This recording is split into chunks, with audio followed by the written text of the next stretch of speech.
At this point, he should be building towards full DPS carry because he does have the farm to do so. Get some defensive items, and he could really be unkillable against this enemy team. But it does give their team a little more deep ability power. They do have a couple of other DPSers, so it does give them more magic damage. And the exhaust and the stun go onto Vayne, and they are able to get the kill. I'm not sure if Vayne was not able to use her ultimate because of the silence and all of those disables. Yet again, another careless kill. Neither team is likely warding, because if they were warding, they would know where the enemy is and not give up those easy kills in the jungle. Just kind of wandering around, though. Blue team is, far and away an advantage. They could end the game right now, basically, if they took the necessary steps, which would be, as I said, once again, getting buried and then pushing into the base. Get some defensive items on you, since they have all armor, and the only person right now who has armor is Leona, so definitely want some defense out. You see that Cassiopeia did get a Rod of Ages, and she is building towards a Relay, so she will have some damage here. Lots of damage coming off from Xin Zhao. They are out of position, and this is definitely not what you want to do. Cassiopeia did throw the stun to get all of this damage off. If Leona gets the stun, Cassiopeia could potentially throw out a lot of damage. She is able to just barely get the kill on Xin Zhao, almost killing her. Talon does go down as well, and Jax will very easily pick up this kill on the Blitzcrank, but Blitzcrank flashes away, actually, so he will not be able to pick up that kill. But Blue was able to turn it around just because of how, vastly superior to the enemy they are. The matter is, that could have been the start of a tipping point for Purple.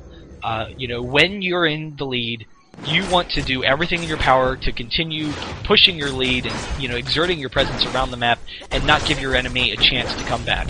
Well, how do you give your enemy a chance to come back? You let them farm. Vayne is very stupid here. She is going to die very easily. She does flash away, but the excellent job targeting her by Leona, and they aren't able to get the kill.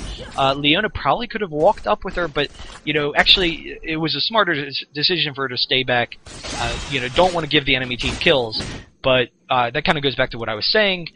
You don't have any wards, you're not kind of doing anything, you're not pushing aggressively to end the game, you don't want to be walking out into the enemy team like Cassiopeia did.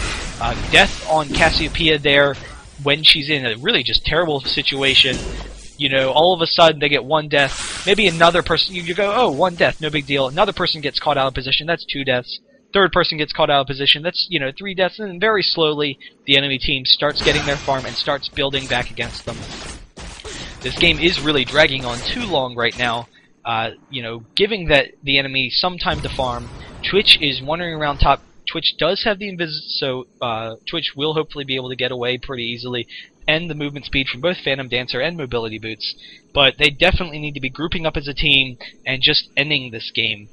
Vayne is actually, she's not going Cutlass, which is a very good decision. She's hopefully building IE, get out lots of damage output, but she could also be building Bloodthirster. Nothing really else to say on the enemy team. They have no damage, they have no defense, just like, about 10 minutes ago. They've got nothing. So, Blue, end the game. You are so much stronger. You see that Talon does have an Infinity Edge to go along with his Brutalizer, so he's got damage. Jax did finish his Rabadon, so he's got a ton of damage. He has 250 ability power, but that'll jump up to about 320-something, mid-300s, once he gets all those auto attacks on that Rage Blade.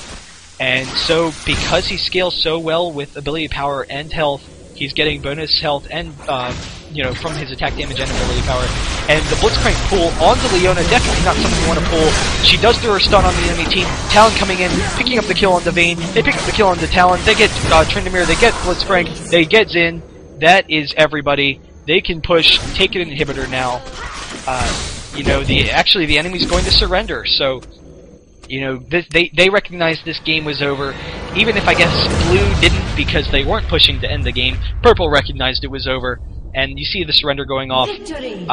Really not a whole lot of farming to be done by the game, but when you don't have farming, really the game again goes to whoever's getting the kills, and Blue team was able to get some early kills and then effectively push down towers because they were winning those lanes, and then push towers slowly snowballs them to a win. They did pick up the one dragon there, and just very quickly, because they were out farming the opponent, even if it wasn't CS wise, they were able to continue winning all of the team fights for the game.